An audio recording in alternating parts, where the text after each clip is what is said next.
Hi friends, எல்லாருக்கும் வணக்கம். தைப்பூச பாத யாத்திரை போகிற பக்தர்கள் ரோட்டில் எந்த சைடு நடந்து போனால் அவங்களுக்கு சேஃப்டி அப்படிங்கிறத நான் இதில் சொல்ல போகிறேங்க. இதில் ஏதாச்சும் மாற்று கருத்து இருந்துச்சு அப்படின்னா மறக்காமல் கமெண்ட் செக்ஷனில் கமெண்ட் பண்ணிடுங்க. எல்லா ரோட்லேயுமே இந்த மாதிரி 2 லேன் இருக்குங்க. வண்டி போகிறதுக்கு ஒன்று, வர்றதுக்கு ஒன்றுங்க.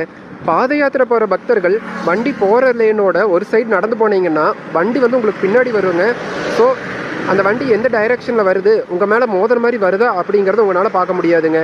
அதனால என்ன பண்ணுங்கன்னா, எப்போவுமே வண்டி வர லேனில், அதாவது ரைட் சைடில் நடந்து போனீங்கன்னா வண்டி எந்த டைரெக்ஷனாக வருது அப்படிங்கிறத உங்களால் கரெக்டாக யூகிக்க முடியுங்க.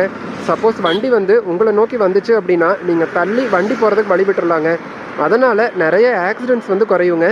ராத்திரியில் பாத யாத்திரை போகிறவங்க இப்படி ஆப்போசிட் லைனில் நடந்து போனீங்கன்னா உங்களுக்கு ஆப்போசிட்டில் வண்டி வர்றப்போ அதோட லைட்டை வச்சு அது எந்த டைரெக்ஷனில் வருது அப்படிங்கிறத நீங்கள் கண்டுபிடிச்சிடலாங்க.